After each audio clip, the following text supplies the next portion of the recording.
나무아미타불 반갑습니다. 법연상인 전집 등산장 제4강 시작하겠습니다. 지난번 시간에 우리는 홍원연불에 대해서 이제 설명을 시작했습니다. 홍원연불에도 처음에는 자기의 분수를 알자. 그 다음에 이제 두 번째가 이제 악을 들어서 이제 선을 비교하는 내용이고요. 그 다음에 세 번째가 널리 이제 교정을 인용하는 거예요. 이런 경론의 증거를 인용을 하는 겁니다.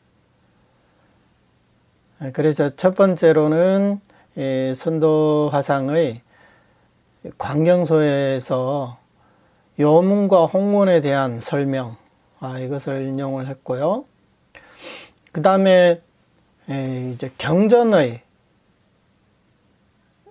경문을 들어서 증명을 합니다. 그래서 이 경전을 들 때는 처음에 대경이죠. 대경 18원 원문입니다. 앞서 이와 같이 정선, 산선, 홍원의 세 문을 이렇게 세 가지 문을 확립하였다. 그중 홍문이란 대경에서 다음과 같이 말씀하셨다. 그러니까 제18원이 바로 홍문이라는 거예요. 이 사실 홍문이나 본원이나 뜻은 같은 뜻이거든요. 다만 이제 각도가 좀 다를 뿐이에요. 우리가 본원이라고 하면 이제 근본, 서원이다 이렇게 보는 거고요. 홍원이라고 하면 홍원 크다, 넓다 이런 뜻이에요. 그래서 이 홍원은 모든 근기를 다 섭수할 수 있다. 그래서 이제 홍원이라고 이렇게 부르는 겁니다. 그렇게 본다면 이 제18호는 단지 수준 낮은 하근기 중생들만 섭수하는 게 아니라 여기에는 상중하 세 가지 근기가 홍원 속에 다 포함되어 있습니다.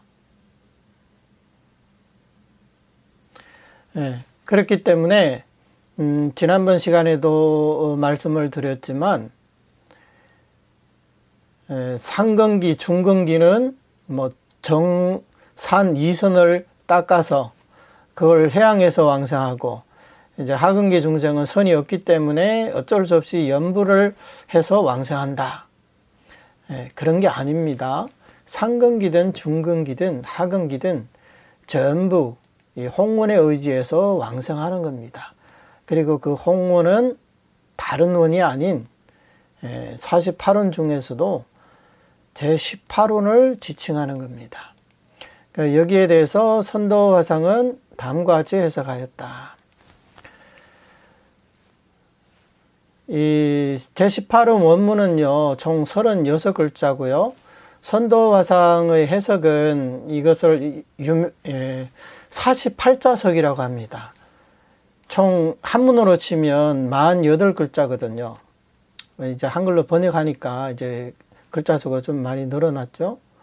만약 내가 부처가 될 적에 시방 중생이 나의 명호를 부르되 적게는 십성에 이르기까지 왕생할 수 없다면 성불하지 않겠다.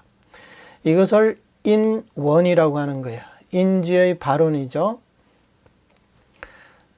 그 다음에 저 부처님께서 지금 현재 극락세계에서 성불하셨으니 마땅히 근본 서원이 헛되지 않아 중생이 징념하면 반드시 왕생함을 알라.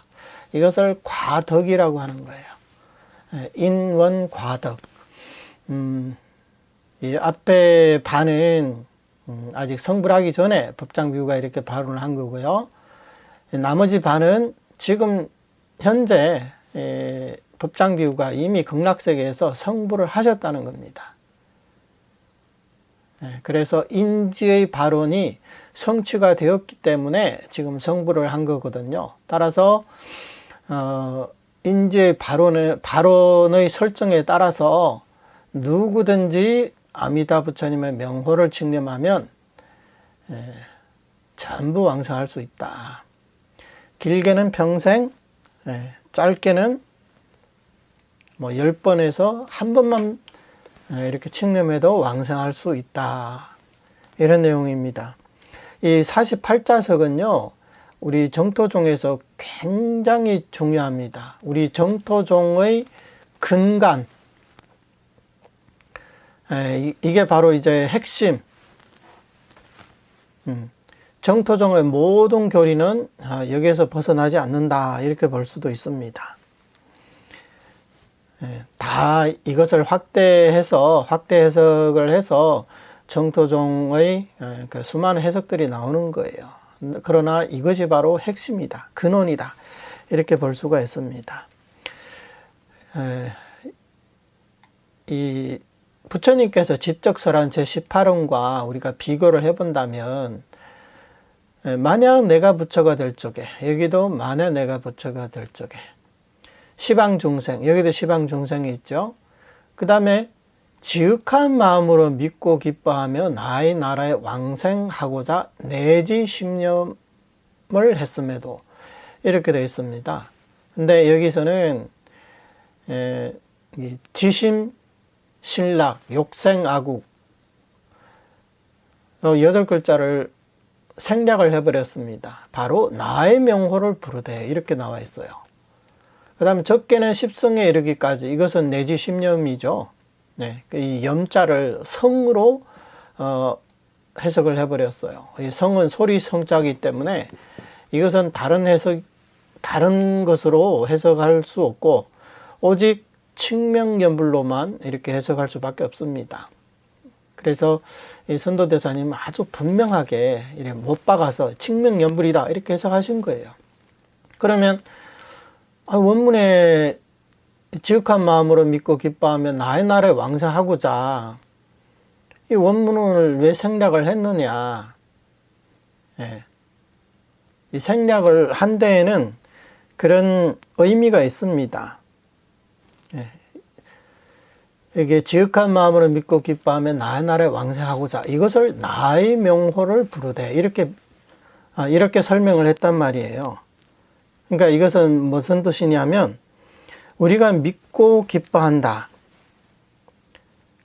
믿고 기뻐하는, 뭘 믿냐? 뭘 믿고 뭘 기뻐하냐? 역시 칙명연불을 믿고 기뻐한다는 뜻이에요. 그래서 이렇게 생략을 이 경문에다가 나의 명호를 부르되, 이렇게 선도대사님은 직설적으로 이렇게 해석을 하신 거예요. 뭘 믿냐? 부처님 명호를 믿는 거예요. 연불왕생을 믿는 거예요. 그럼 왜 기뻐하느냐? 이렇게 연불만 하면 반드시 왕생한다는 걸 알기 때문에 당연히 환희심이 일어나게 되는 거죠. 그래서 기뻐하는 거예요. 우리가 하루에 뭐 연불을 3만 번씩 해야 된다. 하루에 뭐 몇만 번씩 해야 된다. 또는 연불을 적게 하든 많게 하든 반드시 청정심이 있어야 된다. 일심불란이 돼야 된다. 뭐 공부성편이 돼야 된다. 그래야 왕생할 수 있다. 이렇게 말하면 우리가 기뻐할 수 있겠습니까? 마음속에 뭐 뛸 듯이 기뻐하는 그런 마음이 생겨날 수 있겠어요? 본인도 본인이 왕생할 수 있는지 없는지 모르는데 어떻게 기뻐하겠습니까? 오히려 더 슬퍼할 수도 있습니다. 왜? 그 기준에 도달하지 못했기 때문에. 그래서 선도대사님은 복잡하게 해석하지 않습니다. 어떤 분들은 지극한 마음, 지극하다는 것을 뭐 어떻게 해야 되고, 또 이게 믿음인 또 어느 수준에 도달해야 되고, 나의 나라에 왕생하고자 이 발언이 또 얼마나 간절해야 되고, 이것을 따로따로 이렇게 해석하는데, 선도대사님은 아주 그 핵심을 잡아서 나의 명호를 부르되, 나의 명호를 불러라. 즉 칙명연불하라는 거죠. 이렇게 해서 길게는 평생, 적게는 십성에 이르기까지 왕생할 수 없다면 성불하지 않겠다.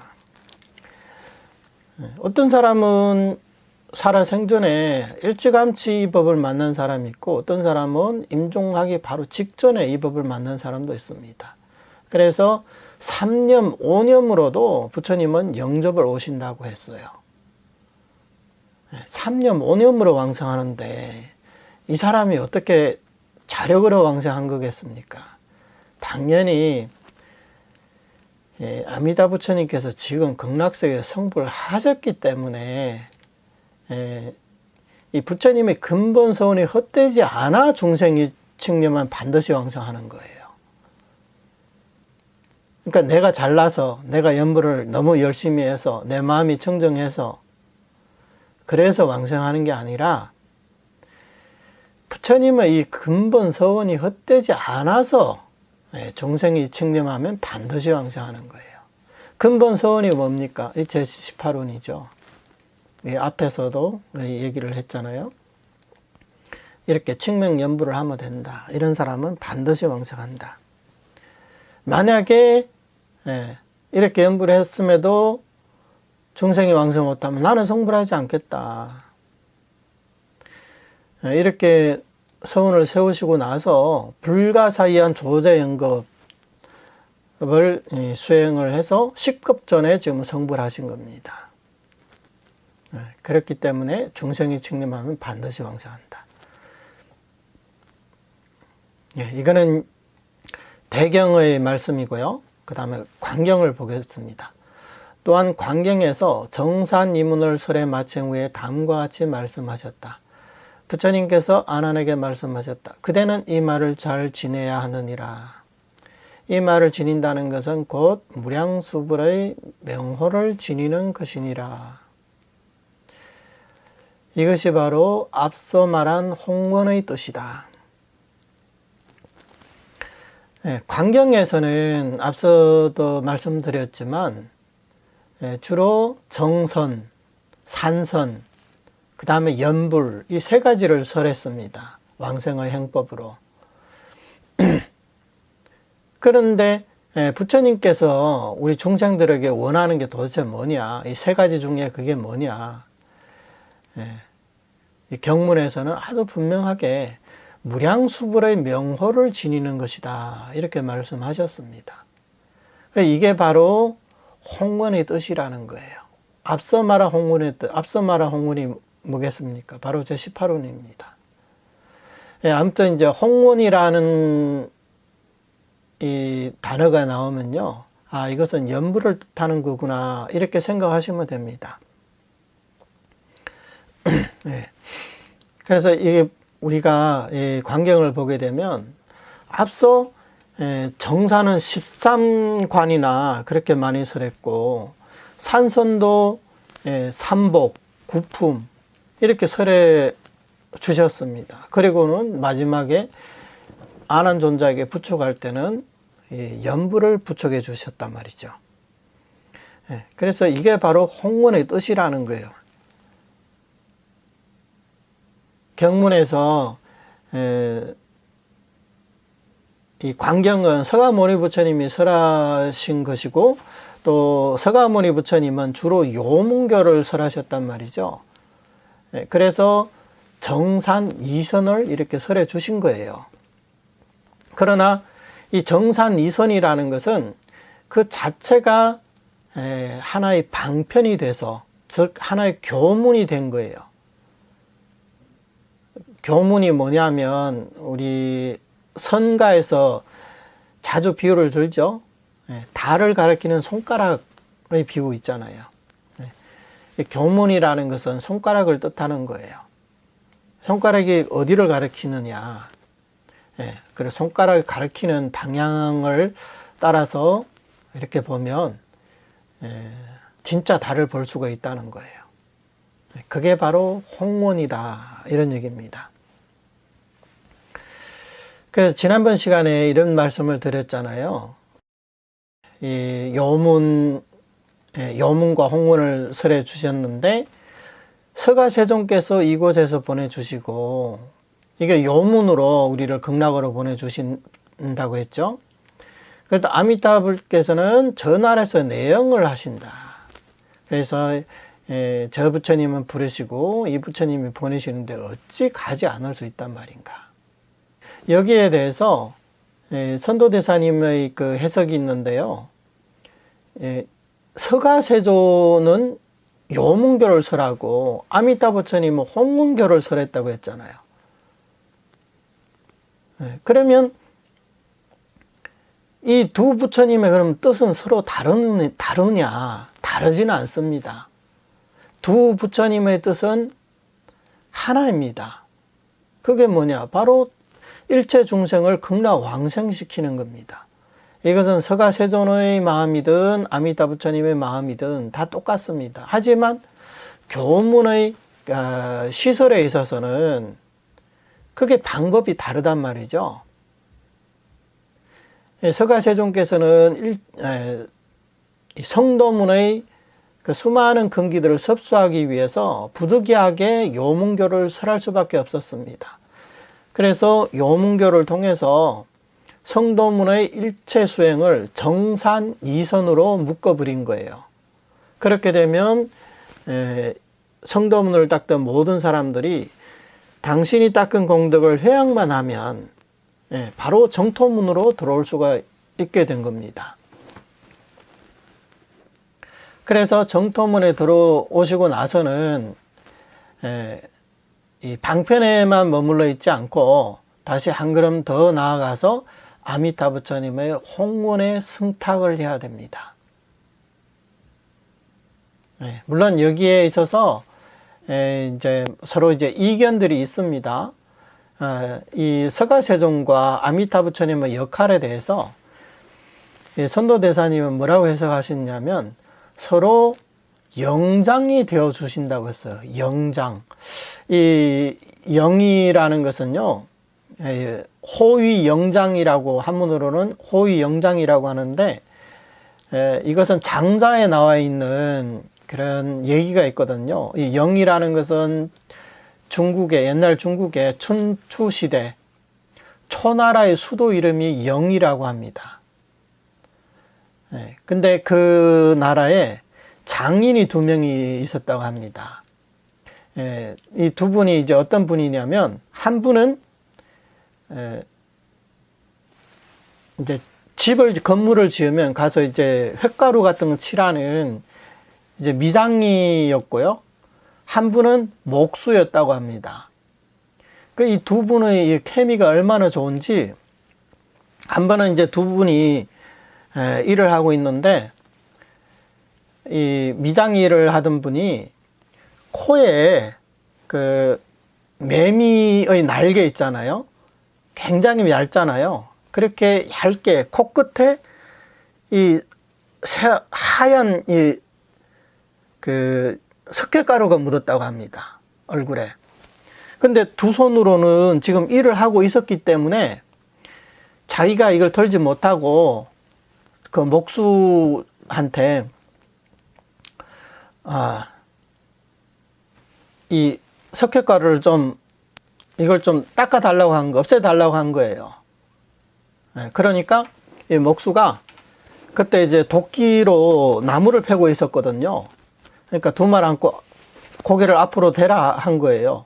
그러니까 고개를 앞으로 대니까 그 도끼를 들고 한번 앞으로 싹 내리 찍었는데, 요 코끝에 묻은 그 석회가루가 그거만 싹 이제 떨어졌다고 합니다.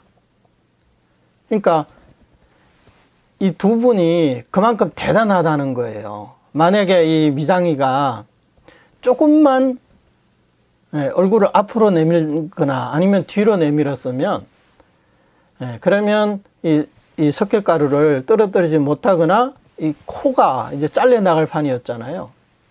그런데 두 분의 케미가 그만큼 좋았기 때문에, 그리고 미장이도 그 목수를 그만큼 믿었기 때문에 그 일을 할 수가 있었던 거거든요. 그래서 나중에 이 미장이가 먼저 이제 죽었다고 합니다. 그 두 분의 이 얘기를 듣고, 장인의 얘기를 듣고, 그때 그 초나라 임금이 그 목수를 자기 이제 궁궐로 불러들인 거예요. 그런 예전에 이런 일이 있었다고 하는데, 나도 코끝에다가 석회가루를 묻혀 놓을 테니까 이것을 없앨 수 있냐고 하니까 못하겠다고. 그 미장이가 죽고 나서 더 이상 이제 그런 일은 못한다고 그렇게 얘기를 했답니다. 그거 할 수가 있겠습니까? 그 왕의 코에 묻혀놨는데 혹시나 조금만 이 두려움을 느끼고 몸을 한번 부르르 떨기만 해봐요. 그러면 큰일 나겠죠. 그러니까 이것은 이 두 분밖에 못하는 일이에요. 이 목수의 능력이 뛰어나죠. 그 도끼로 그 얇은 석회가루를 이렇게 떨어뜨릴 수 있다는 게 얼마나 대단합니까? 하지만 이 미장이도 만만치 않잖아요. 여러분들이면 감히 그렇게 상대방을 그렇게 믿고 맡길 수 있겠습니까? 절대 못하게 하겠죠. 그러니까 이 선도대사님은 그 이야기를 빌어서 서가세존과 아미타 부처님의 관계에 대해서 그렇게 설명을 하고 있는 거예요.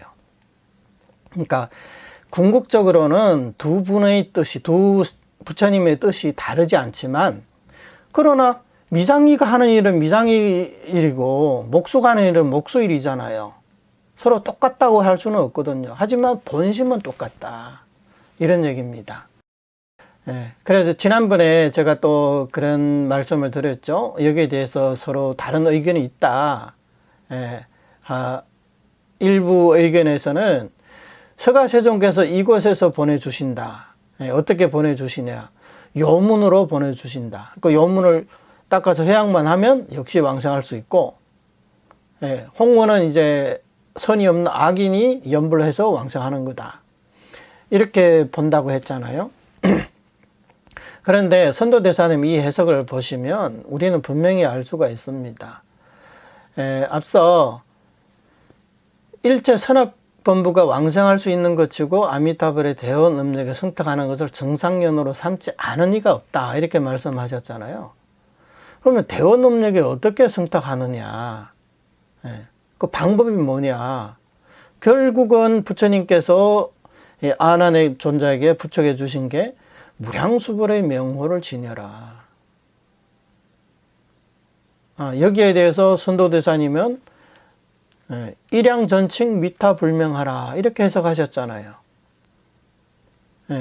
따라서 우리는 이 아미타불의 대원업력에 성탁하는 방법이 정산 이선을 닦아서 회양하는 게 아니라 이게 바로 연불왕생이라는 것을 우리는 알 수가 있습니다.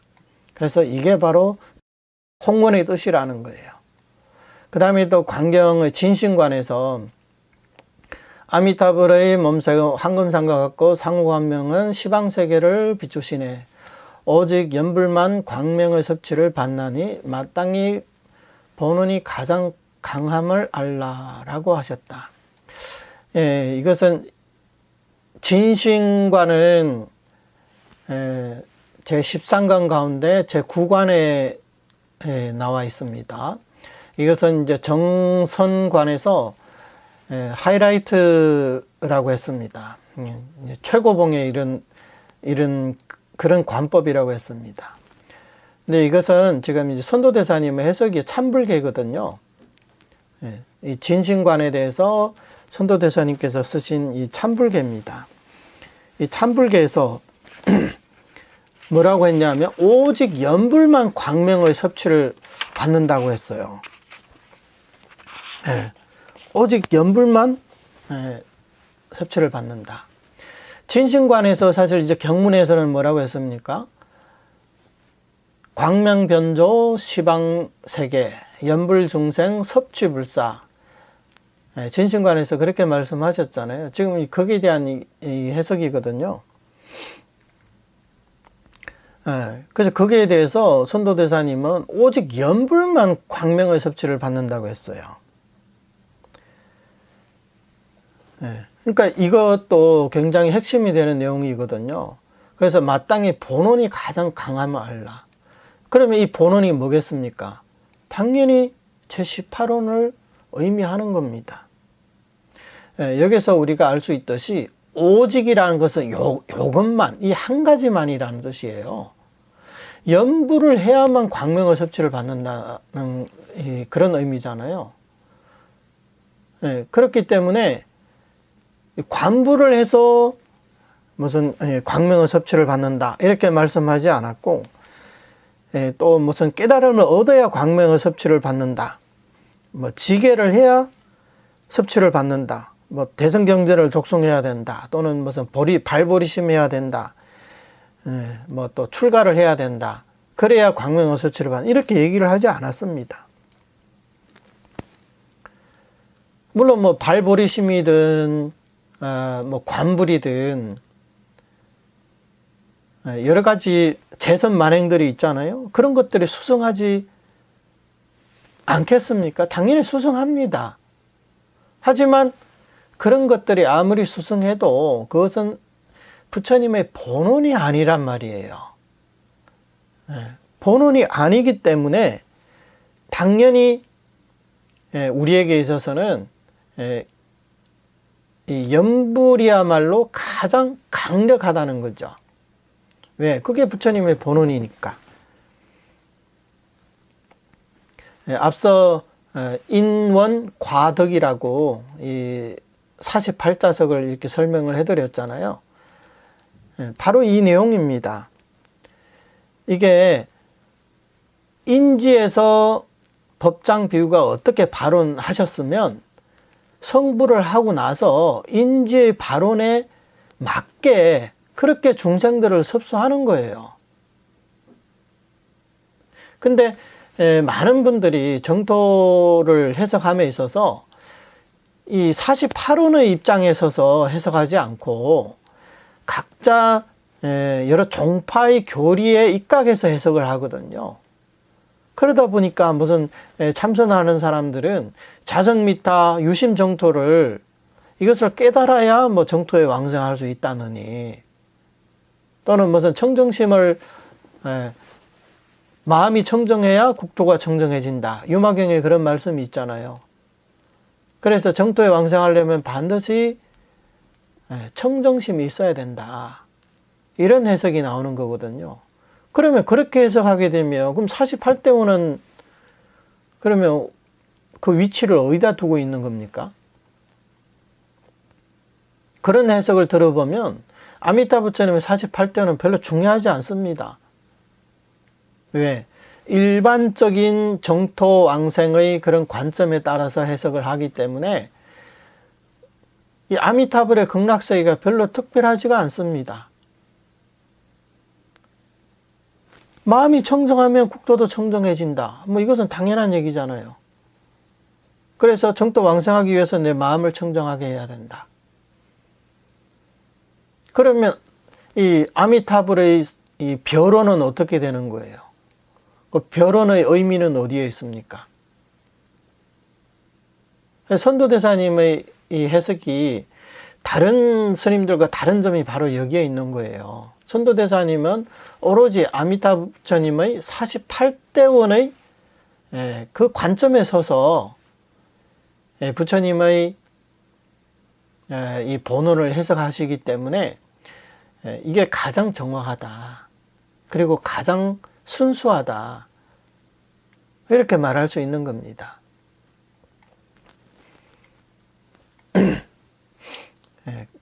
일반인들은 칙명보다 당연히 관불이 수승하다고 생각하거든요. 그리고 자력으로 발보리심, 사홍서원 이런 것들을 발할 수 있으면 당연히 수승하다고 생각하죠. 근데 염불이라는 것은 너무나 쉽기 때문에 이게 뭐가 수승하냐, 다들 그렇게 생각하거든요. 근데 이 쉬운 칙명염불이야말로 아미타 부처님의 근본 서문이기 때문에, 그래서 이 염불만이 광명의 섭취를 받게 되는 겁니다. 그래서 본원이 가장 강한 겁니다. 이거 역시 앞서 말한 홍문의 뜻이다. 그 다음에 이제 아미타경을 보겠습니다. 적은 성근 복덕 인연으로 저 나라에 왕생할 수 없느니라. 만약 선남자 선녀인이 아미타불에 대한 설법을 듣고 명호를 집지하여 하루나 이틀이나 내지 일일 동안 한마음이 흐트러지지 아니하면 그 사람은 임명종시에 마음이 전도되지 않고 곧바로 왕성하게 되느니라 라고 하셨다. 그 다음 경문에서 설하시길 육방의 항하사 재벌들이 각자 광장설상을 내밀어 삼천대천세계를 두루 덮으시고 진실한 말씀으로 응당 믿고 따라야 하느니라 라고 하시면서 증성을 해주셨다 라고 하셨다. 이 역시 앞서 말한 홍문의 뜻이다. 자, 한번 보겠습니다. 이게 왜 홍문의 뜻일까요? 이 아미타경에 나와 있는 이 경문이거든요. 물론 여기 좀 생략된 부분도 있긴 합니다. 여기 아미타경에서는요, 정산 이선에 대해서 아예 언급조차 하지 않습니다. 왜? 정산 이선은요, 아미타경에 와서는 적은 성금 복덕 인연에 속합니다. 그래서 그냥 한마디로 이런 적은 성근 복덕 인연으로는 저 나라에 왕성할 수 없다. 먼저 이렇게 규정을 짓습니다. 그리고 나서 아미타불에 대한 설법을 듣고 명호를 집지하여 하루나 이틀이나 일해 동안 일심불란한다면 그러면 이 사람은 임종할 때 마음이 전도되지 않고 곧바로 왕성한다. 이런 얘기들은요, 우리가 다, 이것은 제18호의 성취문이다. 연불왕성에 관해서 나와 있는 경문들은요, 전부 다 제18호의 성취문이다. 우리는 이렇게 볼 수가 있습니다. 여기서 선남자 선녀인이라고 말씀하셨잖아요. 이 선남자 선녀인이라는 게 제18호에서는 뭡니까? 바로 시방 중생입니다. 이 선남자 선녀인에 대해서 선도대사님은 어떤 사람들이냐면 부처님이 이 세상에 계실 때든 아니면 부처님이 열반에 드신 후든 일체 죄업을 짓는 범부들이라고 하셨습니다. 그러니까 이게 시방 중생입니다. 하루나 일해나 내지 일해 동안 이것은 내지 심념이라 볼 수가 있고요. 그 다음에 한마음이 흐트러지지 아니하면 이것은 뭐겠습니까? 지극한 마음으로 믿고 기뻐하며 나의 나라에 왕성하고자, 즉 삼심이죠. 이 삼심을 아미타경에서는 일심으로 표현한 거예요. 그래서 일심불란이라고 한 거거든요. 그래서 이 사람은 임명종시에 마음이 전도되지 않고 곧바로 왕성하게 되느니라. 제18원에서는 약불생자 불취정각이다 이렇게 발언하셨잖아요. 그러니까 이런 것들도 우리가 하나하나 이렇게 배달을 해보면 이게 바로 제18원이라는 것을 18원의 성취문이라는 것을 우리는 알 수가 있습니다. 그 다음에 이 육방의 항하사 재벌 또는 시방의 항하사 재벌들이 각각 광장설상을 내밀어서 이 연불법을 찬탄하고 이것을 증명을 해 주십니다. 그러니까 이것도 굉장한 의미가 있습니다. 항하사 재벌들이 광장설을 내밀어서 이 증성을 해 주신다고 했는데 무엇을 증성해 주십니까? 바로 이 연불을 증성을 해 주십니다. 정선도 아니고요, 산선도 아닙니다. 그리고 아미타 부처님께서 84,000 광명을 놓아서 시방세계를 두루 비추면서 정선도 아니고 산선도 아닌 오직 연불 중생만을 섭취불사한다고 하셨어요. 그리고 또 서가모니 부처님께서 아난존자에게 강고하게 뭐라고 부촉을 하셨습니까? 그대는 이 말을 잘 지내야 하느니라. 이 말을 잘 지닌다는 것은 곧 무량수벌의 명호를 지니는 것이니라. 역시 정선도 아니고 산선도 아닌 연불만을 부촉해 주셨습니다. 저기 홍원영불만을 부촉해 주셨다는 거예요. 아미타불의 본원에서도 뭐라고 했습니까? 지극한 마음으로 믿고 기뻐하며 나의 나라에 태어나고자 내지 심념으로. 역시 정선도 아니고 산선도 아닌 칙명연불입니다. 그래서 이 연불은 길게는 평생, 짧게는 뭐 10번에서 1번에 이르기까지 전부 다 홍원 연불의 범주에 속합니다. 그래서 이것도 홍원의 뜻이다. 그 다음에 이제 반주삼매경입니다. 발타와 보살이 아미타불께 여쭙기를 응당 어떤 법을 닦아야 저 나라에 왕생할 수 있습니까? 라고 하자 아미타불께서 말씀하시길 나의 나라에 왕생하고자 한다면 항상 내 이름을 부르며 쉬지 말지니 이렇게 하면 나의 나라에 왕생할 수 있느니라 라고 하셨다. 이 역시 부처님께서 스스로 홍원의 뜻을 말씀하신 것이다. 이게 경문에서는 이 발타와 보살이 직접 이 아미타 부처님을 칭견하고 관부를 닦아서 아미타 부처님을 칭견하게 됩니다. 그래서 칭견을 하고 극락왕생하려면 어떤 행을 닦아야 됩니까? 하니까 항상 내 이름을 부르며 쉬지 말지니 이렇게 하면 나의 나라에 왕생할 수 있다. 그러니까 이게 뭐예요? 전수연불하라 이런 뜻이에요. 그리고 이 말씀을 누가 하셨습니까? 아미타 부처님께서 직접 하신 말씀이에요. 그래서 이것은 아미타 부처님이 스스로 홍원의 뜻을 말씀하신 것이다. 이것 또한 하나의 증거가 되는 거죠. 그 다음에 이제 오대산 대성중림사기에서 다음과 같이 말하였다. 법조선사가 청량산에 올라, 이 청량산은 오대산을, 중국 오대산을 뜻하는 거예요.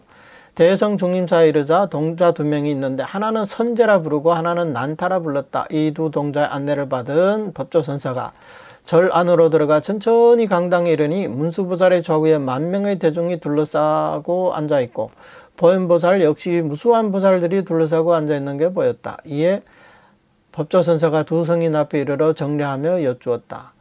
말법 시대의 범부들은 어떤 법을 닦아야 하나이까? 이 법조선사는요, 이 후선도라고도 이렇게 불리거든요. 이분도 이제 전수연불을 이렇게 제창을 하셨기 때문에 이분을 선도대사의 후신이다, 뭐 이렇게도 얘기를 많이 합니다. 또는 선도의 제례다. 선도 화상이 다시 오셨다. 그런 설도 있습니다. 여기 보면 이 법조 대사님께서 지금 우리 중생들을 위해서 이렇게 여쭙는 겁니다. 어떤 법을 닦아야 하나이까? 문수보살께서 답하셨다. 그대가 지금 하고 있는 여불이 지금 가장 시기적절하느니라. 그 전에 법조선사가 바로 이 칙명연불을 하고 계셨기 때문에 지금이 가장 시기적절하다. 법조선사 다시 여쭈었다. 응당 어느 부처님을 염해야 하나이까? 그럼 연불이라고 했지 어느 부처님을 염한다 이렇게 말하지는 않았잖아요. 그래서 다시 한번 확인을 하는 거예요. 이 세계 서쪽에 아미타불이 계시는데 저 부처님의 원력이 불가사의하니 그대는 계속 칙념해야 하느니라. 이것은 대성 문수보살께서 법조선사의 면전에서 하신 말씀이다. 문수보살님은요 7불의 스승이라고도 불리거든요. 서가모니 부처님도 예전에 문수보살의 제자였다고 합니다. 물론 이 문수보살님도 일찍이 성불을 하셨지만 불보살님들은 이 법에 대한 집착이 없기 때문에 부처의 몸으로 오실 수도 있고 또 부처의 자기 제자의 몸으로 오실 수도 있습니다. 그러니까 이분들은 어디에도 걸림이 없는 거죠. 그래서 자기 제자가 이 사바sek에서 팔상승도한다 이런 그것을 아셨기 때문에 그러면 내가 문수의 신분으로 가서 서가모니 부처님을 도와서 중정교화를 하겠다 이렇게 해서 오신 분이거든요. 그러니까 이게 나무아미타를 불러라 이것도 문수보살께서 법조선사에게 직접 하신 말씀입니다. 여기까지가 이제 증거를 널리 교정을 인용하여 이 설명함 이거고요. 그 다음에 여기서부터는 또 이제 삿된 비난에 대해서, 삿된 비난을 여기서 이제 이것을 차단한다 또는 막는다, 그런 내용입니다. 자, 한번 볼게요. 대체로 말하면 홍원문의 연불은 여러 교법의 법문 속에 널리 퍼져 있어 상세히 열거할 겨를이 없다. 지금 여기서 증거를 몇 가지 들었는데 이것뿐만 아니라 수많은 경론에서 이 연불에 대해서 설하고 있다는 거예요. 그래서 하나하나 이렇게 상세하게 열거할 수가 없다. 그런데 요즘에 연불이 세상에 널리 전파됨으로 인해 불법이 곧 사라지게 된다 라는 말을 들은 적이 있는데, 재종의 학자들이 이렇게 비난하며 연불을 파괴한 까닭에 많은 사람이 연불의 행을 그만두었다고 한다. 이렇게 말하는 의도를 잘 모르겠다. 이것을 한문으로는 두절사난이라고 하는 거예요. 삿된 비난, 그러니까 잘못된 비난을 두절한다. 명두절사난이라고 합니다. 이 비난에는, 이 잘못된 비난에는 두 가지가 있습니다. 외부에서 이제 하는 비난이 있고요. 그 다음에 이제 정토문 내부에서 하는 비난이 있습니다. 지금은 이제 외부에서 하는 비난을 지금 설명하고 있습니다. 외부에서 뭐라고 비난하느냐. 연불이 세상에 널리 전파됨으로 인해 불법이 곧 사라지게 된다. 오늘날에도 이렇게 얘기하는 사람들이 있죠. 예전에 많이 들어봤습니다. 아마 연불하는 행자들 중에서도 마음속으로 이렇게 생각하시는 분들이 계실 수 있습니다. 왜? 우리 이 정토종에서는 전수연불만을 주장하기 때문에, 그러면 나머지 천태, 화엄, 유식, 중관 이것은 누가 공부하느냐? 그런 교리들은 누가 공부하느냐? 그리고 정토 삼부경만 독송하면 금강경은 누가 독송할 거며, 법화경, 화엄경, 지장경 이런 경전들은 또 누가 독송할 것이냐.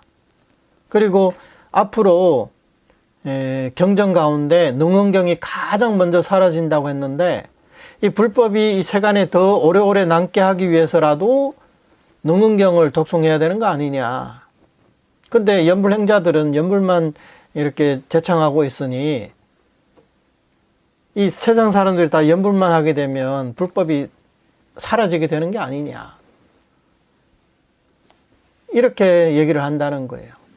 그러니까 이 법연상인이 언제적 사람입니까? 지금으로부터 800년 전 사람이에요. 그러니까 800년 전이나 지금이나 사람들의 인식은 크게 변하지 않았습니다. 그뿐만이 아닙니다. 나중에 보면 선도대사님 시대에도 그런 현상들이 있었다고 합니다. 그러니까 선도대사님은 더 일찍이어서 1300년 전이잖아요. 그러니까 1300년 전이나 800년 전이나 아니면 요즘이나 사람들의 이 연불에 대한 인식은 크게 변함이 없는 것 같습니다. 그러니 이 연불법이 이렇게 모든 중생에게 이익을 줄 수 있음에도 불구하고 이렇게 많은 고초를 겪게 되는 거예요.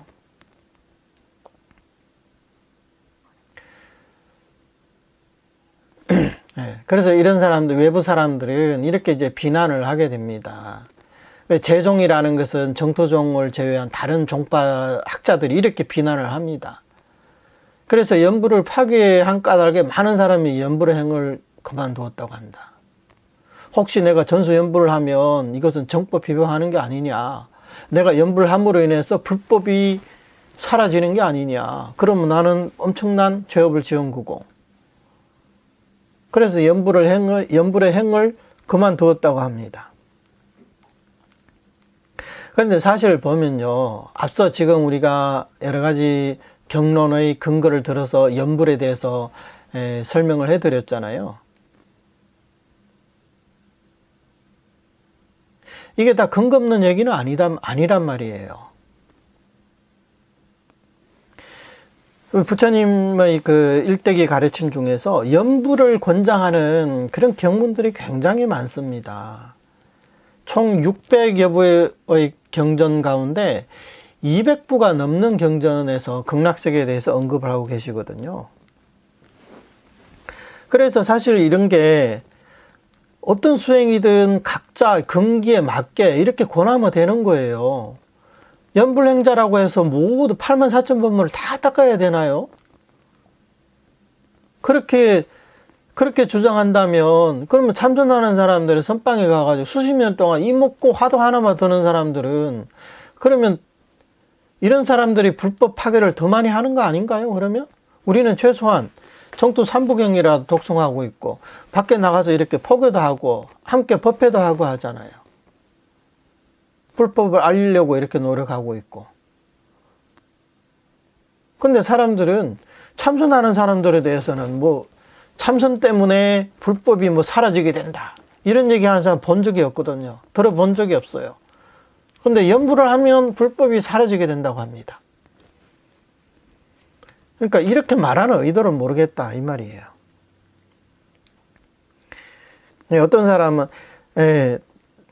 당신이 지금 염불법을弘扬해서 사람들에게 전수 염불만을 이렇게 하라고 그렇게 가르치기 때문에 말법 시대가 앞당겨졌다는 거예요. 말법 시대가 앞당겨진다는 거예요. 그리고 불법이 오래오래 남게 하기 위해서는 뭐 능은경을 독송해야 된다. 그럼 부처님의 예언이 그러면 잘못된 거잖아요. 만약에 능은경을 사람들이 많이 독송해서 이 불법이 오래오래 남을 수 있다고 한다면 부처님께서 당연히 그렇게 말씀하셨겠죠. 불법이 사라지지 않기 위해서 말법 시대 나의 제자들은 매일 능은경을 독송해야 된다, 이렇게라도 말씀하셨을 거 아니에요.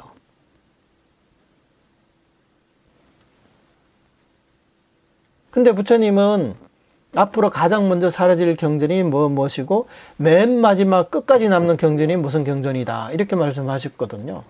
끝까지 남는 경전이 뭡니까? 바로 무량수경이에요. 무량수경에서는 무엇을 설합니까? 홍원연불을 설했습니다. 그러니 이 홍원연불이 맨 마지막까지 남는다는 거예요. 그러니까 이렇게 비난을 하는 사람들은 정말로 이렇게 말하는 의도를 잘 모르겠습니다. 이 제종에서 염불을 파괴를 한 까닭에 많은 사람이 염불의 행을 그만두었다고 했잖아요. 그러면 염불의 행을 그만두었기 때문에, 많은 사람이 염불의 행을 그만두었기 때문에, 그러면 이 제종의 이런 수행들이 이게 뭐 흥성해질 수 있나요? 성행할 수 있나요?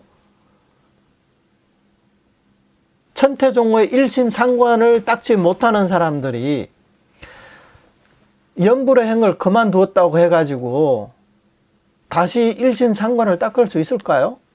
화엄의 법계 원흉관을 닦을 수 있을까요? 그러니까 제종의 입장에서도 본인들에게 전혀 도움이 안 되고요. 그리고 제종을 닦지 못하는 사람들, 전수 염불을 할 수밖에 없는 이런 근기들이 염불을 파괴한 까닭에 또 염불의 행동도 그만뒀습니다. 그러니까 이것도 안 되고 저것도 안 되는 거예요.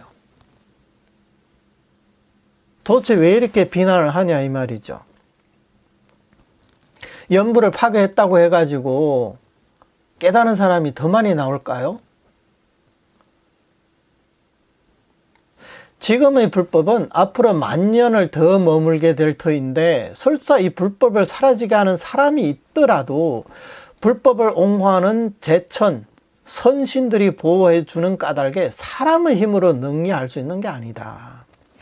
예컨대 저 수옥 대신이 비록 불법을 파멸하려 했으나 불법의 명맥이 끊이지 않고 지금까지 전성되어 왔다. 이게 뭐 정법시대, 상법시대, 말법시대에서 말법시대는 만년이라고 합니다. 그래서 이것은 부처님께서 이미 예언을 해 놓으신 거예요. 그래서 어떤 사람이 내가 정말로 고의적으로 나는 불법을 사라지게 하겠다. 역사적으로 그런 일이 많죠. 중국에는 산무일종이라고 회불 정책을 피웠던 임금들이 있습니다. 여기 일본에서도 이 수옥 대신이라는 이분이 이 불법을 파멸하려 했다고 합니다. 그러나 중국이든 일본이든 그 자료를 찾아보니까 가장 긴 게 6년 정도, 그리고 나서 불법이 더 발전했습니다. 그 다음에 이 회불 정책을 피웠던 그런 임금들이 하나같이 선종을 못해요. 엄청 비참하게 다들 돌아가십니다. 그리고 나서 그 다음에 임금이 또 이제 불교를 믿는 그런 이제 황제가 올라와서 불법을 더 이제 키웁니다. 일본에는 이 수옥 대신이라는 사람이 불법을 파멸하려고 했다는 거예요. 그런데 이런 것도 불법은요, 호법 신장님들이 계시잖아요. 그래서 사람의 힘으로 이 불법을 파괴할 수 없습니다. 사람의 힘으로. 이 법이라는 것도 이 운이 있거든요. 사람도 운이 있잖아요. 법이라는 것도 운이 있습니다. 그래서 정법시대, 상법시대, 말법시대로 이렇게 나눈 거예요. 부처님의 해안으로 당신의 불법이 이 사바sek에서 몇 년간 더 머물게 된다는 것을 모르셨을까요? 당연히 아시니까 말법 만년이라고 말씀해 주신 게 아니겠습니까? 그런데 부처님이 말법 시대가 만년을 간다 이렇게 말씀하셨음에도 불구하고 어떤 사람이 고의로 불법을 파괴한다고 해서 불법이 사라진다? 그럴 수는 없습니다. 이것은 사람의 힘으로 능히 알 수 있는 게 아니에요. 중국에서도 지금 지도자가 종교에 대해서 별로 우호적인 정책은 펴지 않거든요. 근데 생각을 해보세요. 수천 년을 내려오면서 얼마나 많은 그 시대가 바뀌었습니까? 우리 한국으로 치더라도 삼국시대든 고려시대든 조선시대든 나라 임금은 수도 없이 바뀌었습니다. 하지만 불법은 어때요? 아직까지 남아있잖아요. 조선시대 500년 동안 불교를 어떻게 해보려고 했지만 결국은 유교가 사라지고 한국에서는 유교 거의 다 사라졌다고 봐야겠죠. 불교는 뭐 껍데기라 하더라도 그나마 남아있습니다. 팔만 대장경도 그대로 남아있습니다. 그러니까 이런 것들은 사람의 힘으로 그렇게 할 수 있는 게 아니에요. 호법신장들이 다 계시기 때문에 최소한 이 만년은 더 머물게 됩니다. 하물며 지혜가 없는 승속과 재가 남녀의 힘으로 연불 한다고 해서 어찌 법상 삼론을 사라지게 하고 천태화음을 퇴직해 할 수 있단 말인가. 연불하지 않는다고 해서 이런 자들이 능히 한 종파를 융성케 할 수 있는가? 오직 공연히 연불의 엄만 포기할 뿐 조금도 재종의 심한 교리를 엿볼 수 없으니 이것이 큰 손해가 아니겠는가. 재종의 심오한 이지를 터득한 남도 북경의 학자와 두 부의 대법을 전승한 본산의 선도들은 설사 백천만의 연불이 세상에 널리 전해지더라도 이로 인해 본종을 바꾸지 않을 것이다. 이것도 사실 이 논거가 굉장히 충분합니다. 굉장히 논리적이고요. 처음에는 이 제천 선신들이 또 이 보호를 해주기 때문에 인력으로 파괴할 수 있는 게 아니다. 그러니까 이런 황제 또는 이런 대신들이 파괴하려고 해도 이 불법이 파괴되지 않는데 이 말법시 지혜가 없는 승속과 이 재가 남녀의 힘으로 우리가 연불을 한다고 해서 불법을 파괴한다고? 그럴 수가 있겠느냐. 우리가 연불을 한다고 해서 지혜가 없는 우리가 연불을 한다고 해서 법상 삼론이 사라진다. 만약에 법상과 삼론이, 법상은 유식을 말하고 삼론은 주로 이제 중관 쪽을 말하는 거죠. 이 유종과 공종 이렇게 볼 수가 있습니다.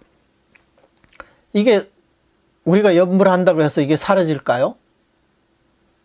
그럴 수는 없겠죠. 만약에 사라진다고 하면 그러면 이 법상과 삼론의 이 운이 다했기 때문에, 법운이 다했기 때문에 사라지는 거예요. 지혜가 없는 우리들의 법상 삼론을 배우라고 해서 우리가 배울 수 있을까요? 시간만 낭비하고 이해하기가 어렵습니다. 그리고 우리가 연불 한다고 해서 천대화음을 퇴직해 할 수 있겠습니까? 예를 들어서 우리 같이 이렇게 재종의 심오한 교리를 연구하려고 하도 우리는 지혜가 없기 때문에 이해할 수가 없습니다. 그리고 교리에 대해서 어느 정도 이해한다 하더라도 그것을 수행할 능력이 없어요.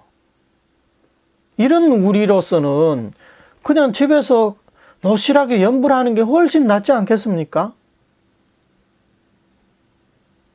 우리가 이렇게 집에서 이렇게 연불을 하는데 우리가 무슨 불법을 사라지게 할 그런 마음으로 연불을 합니까? 설사 그런 마음이 있다 하더라도 우리가 불법을 뭐 이렇게 사라지게 할 그런 능력이나 됩니까? 전혀 그렇지가 않다는 거예요. 근데 사람들은 또 이렇게 말하죠.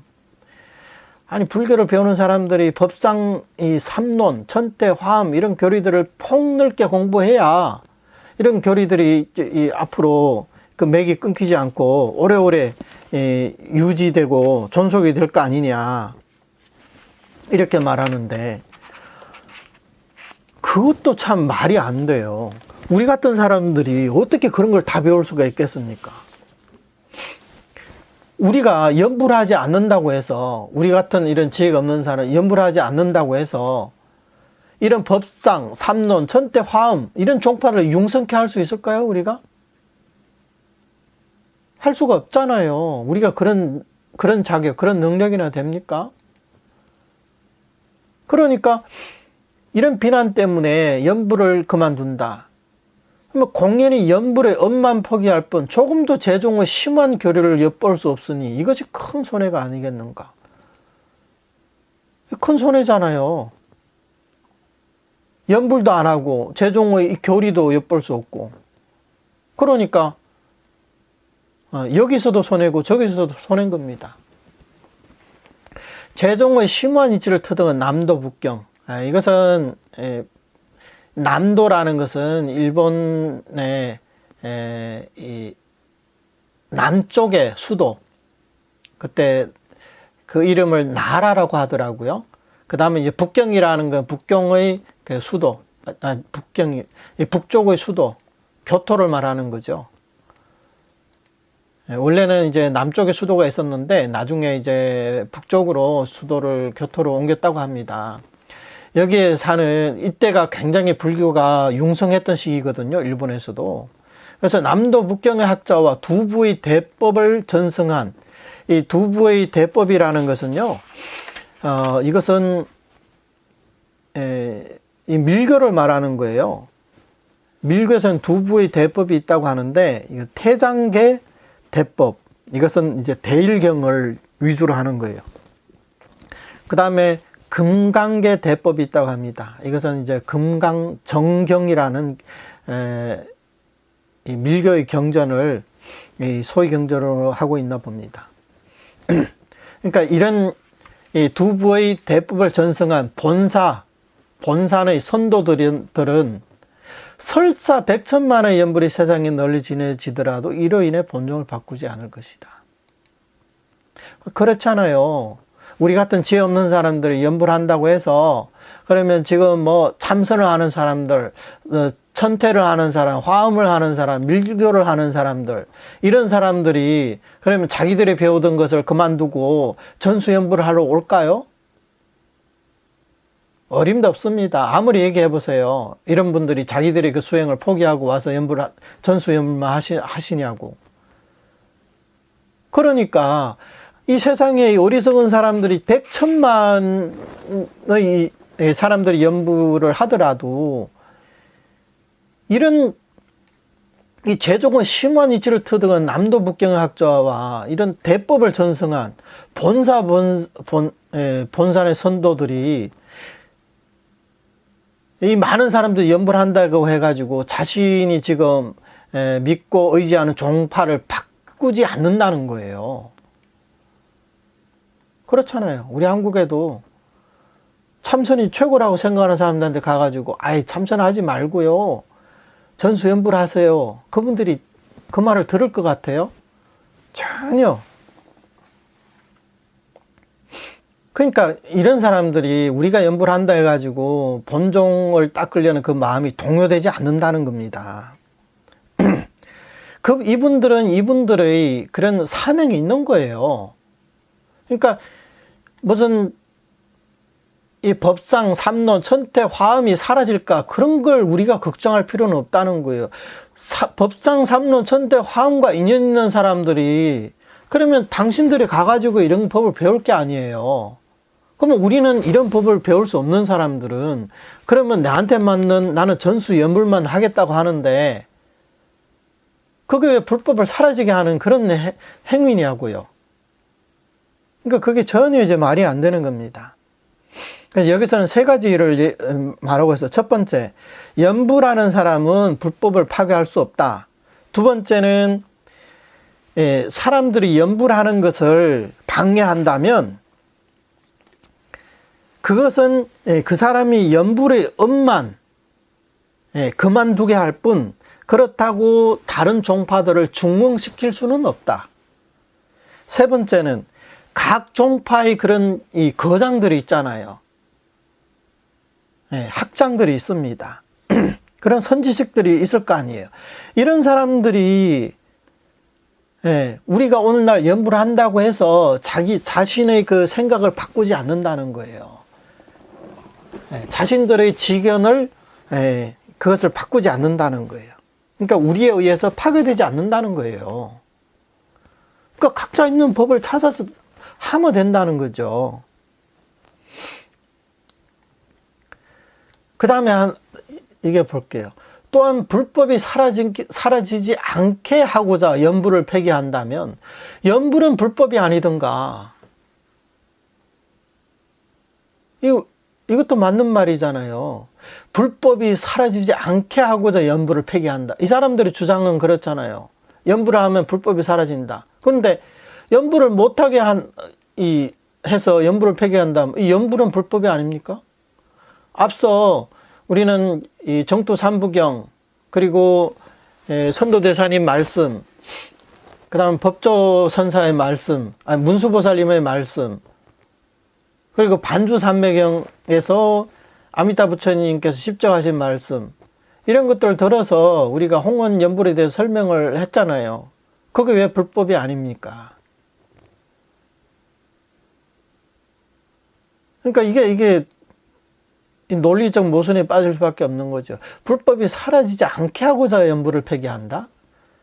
그럼 연불은 불법이 아닌가? 비유하자면 호랑이나 늑대의 해를 피하려고 사자에게 다가가는 것이다. 다른 수행을 비방하는 것과 연불을 비방하는 것은 모두 역저이고, 호랑이나 늑대에게 해를 입히는 것과 사자에게 해를 입는 것과 사자에게 해를 입는 것은 전부 죽음뿐이다. 이것을 비방해서도 안 되고 저것을 질투해서도 안 된다. 모두 불법이므로 서로 편집해서는 안 된다. 그러니까 이것도 제종도 불법이지만 우리 연불도 불법이거든요. 그래서 이 연불하면 이 불법이 사라진다. 그래서 이걸 피하려고 합니다. 호랑이나 늑대의 해를 피하려고 어디로 가느냐? 사자에게 다가가는 거예요. 그러니까 결국은 호랑이나 늑대의 해를, 이런 해를 당하는 것과 사자에게 해를 당하는 것, 결과적으로 죽음밖에 없잖아요. 둘 다 똑같은 죽음이에요. 그러니까 연불을 파괴한다고 해서 다른 종파의 수행이 그것이 이제 융성해질 수는 없잖아요. 그렇기 때문에 이것을 이제 호랑이나 늑대의 해라고 비유를 한 거고요. 그 다음에 이제 염불을 폐기합니다. 그래서 염불마저도 이제 버렸기 때문에 이것은 사자의 해라는 거예요. 그럼 우리 같은 사람은 뭘 해야 됩니까? 재정도 닦을 수가 없고 염불도 못하고, 그럼 우리가 할 수 있는 게 뭐가 있습니까? 윤회하는 수밖에 없죠. 그러니까 이게 이런 맹수들의 해를 입게 된다. 결국은 죽음밖에 없는 거죠. 그래서 이것을 비방하거나 비방해서다 저것 질투해서는 안 됩니다. 천태종과 인연 있는 사람들은 천태종의 그 가르침을 받들어 그렇게 닦으시면 되고요. 나는 다른 거는 못하겠으니까 내 건기를 봤을 때 나는 이 홍원연불이 아니면 안 된다. 그러면 이 전수연불만 하면 되는 거예요. 그러니까 이걸 가지고 저걸 비방할 필요는 없잖아요. 그러니까 이 시기 질투할 필요가 없다는 거예요. 그래서 모두 불법이므로 서로 편집해서는 안 된다. 집착을 하나만 가지고 집착을 해서는 안 된다. 오늘 시간이 좀 됐기 때문에 여기까지 말씀드리겠습니다. 다음 시간에 또 뵙겠습니다. 예, 감사합니다. 남아미타불. 남아미타불. 남아미타불. 감사합니다. 남아미타불.